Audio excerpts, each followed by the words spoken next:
ప్రజ్వల్ రేవణ్ణ పేరు చెప్తే పాత షోలే సినిమాలో గబ్బర్ సింగ్ మాదిరిగా బహుశా కర్ణాటకలో ఆడవాళ్ళు నీళ్లు తాగడం మానేసి భయోత్పాతానికి గురయ్యి నిద్రలేని కాలం గడుపుతారేమో తెలియదు. ఈ రేవణ్ణ 2976 వీడియోలు 2976 వీడియోలు స్త్రీల మీద అత్యాచారాలు చేసేవి, బలాత్కారం చేసేవి, వాళ్ళని ఒప్పించేవి, వాళ్ళతో లైంగిక సంబంధాలు పెట్టుకునేవి, ఇట్లా రకరకాల వీడియోలు ఇప్పుడు పెన్ డ్రైవ్లు లేకపోతే వాట్సాప్లు సోషల్ మీడియాల్లో పోర్న్ వీడియోలు నడిపినట్టుగా నడుస్తూ ఉన్నాయి. ఈ వీడియోలు దేనికి చిహ్నము? ఎందుకు ఇతని గురించి చర్చ? అనేక మంది అత్యాచారాలు చేసే వాళ్ళలో ఇతను కూడా ఒకడా? అసలు ఈ చర్చ ఎందుకు రావాల్సి వచ్చింది? ఈ వ్యక్తి ఎవరైతే ఉన్నాడో ఈ వ్యక్తి మామూలు సాధారణమైన వ్యక్తి కాదు. ఇతను మాజీ ప్రధానమంత్రి కొడుకు, మనవడు, ఒక శాసనసభ్యుడి కొడుకు, తనంతటి తానుగా పార్లమెంట్ సభ్యుడు. ఇతను హసన్ నియోజకవర్గం నుంచి పార్లమెంట్ సభ్యుడు.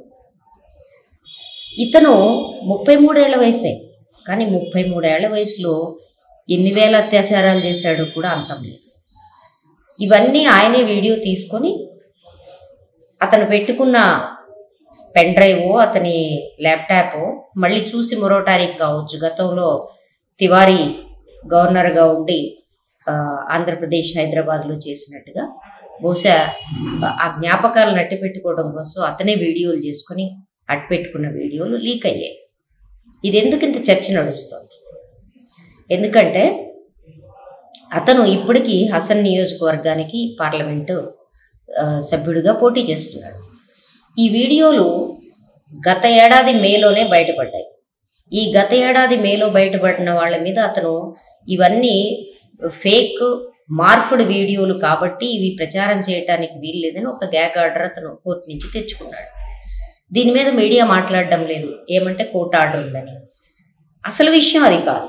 అసలు విషయం ఏమిటంటే ఇతను ఏ జేడీఎస్ అయితే బీజేపీతో ఒప్పందం చేసుకుందో ఎన్నికల్లో, ఎక్కడైతే ప్రధాని మోడీ వచ్చి ఈ యువ కిషోరాన్ని భుజం తట్టి ఇతనికి ఓట్లేయండి అని అభ్యర్థించాడో అటువంటి సందర్భం ఉంది కనుక ఎవరూ మాట్లాడలేదు. మరి బీజేపీ నాయకులు లేకపోతే అదే ప్రధానమంత్రి మోదీ నోటి మీద అదే వేదిక మీద హుబ్లీలో జరిగిన అత్యాచారం గురించి మాట్లాడాడు ఆయన. హుబ్లీలో అత్యాచారం జరిగితే కాంగ్రెస్ ప్రభుత్వం వెంటనే ఆ నిందితులను అరెస్ట్ చేసి లోపల పడేసింది. వాళ్ళేమి పక్కన పెట్టుకొని వీళ్ళకి ఎంపీ సీట్లు ఏమీ ఇవ్వలేదు. అట్లాగే సందేశ్ ఖలీ గురించి బీజేపీ పెద్ద ఎత్తున ప్రచారం చేసింది. సందేశ్ ఖలీలో మేమందరం చెప్పాం, ఈ నిందితుడు ఎవడైనప్పటికీ లోపలికి వెళ్లాల్సిందే, చట్టం ప్రకారం అతన్ని వదిలిపెట్టడానికి వీల్లేదు. పోనీ మమతా గారు అతన్ని, అతని అనుచరుల్ని అందరినీ అరెస్ట్ చేసి లోపల పడేసింది. మరి మీరేం చేశారు ప్రధానమంత్రి గారు?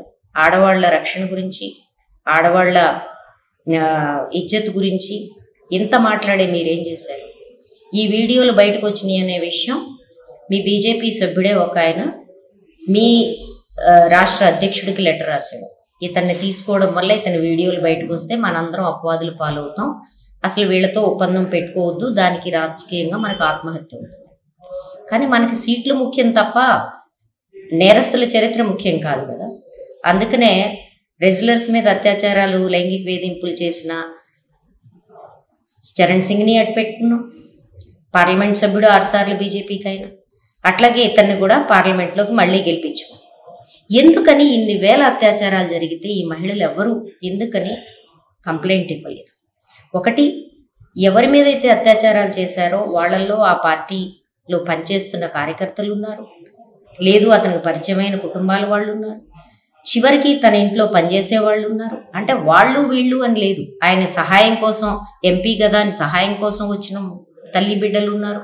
అది కాకుండా ఇప్పుడు చివరికి 63 ఏళ్ల తన ఇంట్లో పనిచేసే ఒక ఆవిడని అత్యాచారానికి పాల్పడితే, బాబు నువ్వు నాకు కొడుకు లాంటి వాడివి, ఇలాంటి చెయ్యొద్దు అని ఆమె ప్రాధేయపడుతూ ఈ వీడియో కూడా తీయొద్దు బాబు, ఇది కరెక్ట్ కాదు అని ప్రాధేయపడుతుంటే అత్యాచారం జరిపిన ఘటన కూడా ఇందులో కనపడుతుంది.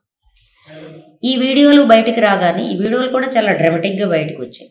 ఎవరో వచ్చి పార్కుల్లోనూ వీటిల్లోనూ ఈ వీడియోల్ని పంచారు. అంతకుముందు ఏప్రిల్ 13-14 తారీఖుల నుంచి ఈ వీడియోలు బయట సంచారం చేస్తున్నాయి. కానీ వీటిని బయటికి రాకుండా బీజేపీ వాళ్ళు తొక్కిపెట్టారు. ఎందుకంటే ఎన్నికలు 26వ తారీఖు అయిపోయిన తర్వాత మాత్రమే ఇవి బయటికి రావాలి అనుకున్నారు. సందర్భవశాత్తు ఇవి బయటకు వస్తాయని భయపడ్డాడో లేదో తెలియదు, కానీ ఆయన మాత్రం ప్రజ్వల్ రేవణ్ణ అతను మాత్రం జర్మనీ పారిపోయాడు. ఇప్పుడు మాట్లాడితే సందేశ్ ఖలీ మీదకి దాని మీదకి వెళ్ళడం అవసరం కూడా, వెళ్ళడం తప్పనిసరి, వెళ్ళడం అనేది కరెక్ట్. వెళ్ళిన మహిళా కమిషన్ ఎందుకు మాట్లాడలేదు? ఒక్కడిలా ఇద్దరా? 2976 వీడియోలు. వీటి మీద మహిళా కమిషన్ ఎందుకని ఎక్స్ప్లెనేషన్ అడగట్లేదు? ఇటువంటి నేర చరిత్ర కలిగిన వ్యక్తి బయటకు వచ్చినప్పుడు అతనికి సంబంధించిన విషయాల మీద ఆ పార్టీ నాయకులు ఎందుకు మాట్లాడట్లేదు? వాళ్ళ కుమారస్వామి గౌడ్ ఆయన ఒక ప్రకటన ఇచ్చాడు. ఏమని అంటే, మా పార్టీకి సంబంధం లేదు, అతను తప్పు చేస్తే అతన్ని శిక్షించండి అని చెప్పి. ఓకే, కొంతవరకు బెటర్. మరి బీజేపీ ఎందుకు నోరు నొక్కేసి కూర్చుంది? నోరెందుకు పనిచేయట్లేదు వాళ్ళకి? ఎవరినైనా వదలము అన్నప్పుడు వీళ్ళని వదలాలి కదా. అవునులే, మీకున్న చరిత్ర ఏంటి? బిల్కిస్ బానో కేసులో మీరు నిందితులు బయటకు వస్తే దండలేసి మిఠాయిలు పంచిన వాళ్ళు కదా మీరు. కథువా, హత్రస్, ఒకటేంటి 100 అంశాలు మన చరిత్రలో ఉన్నాయి.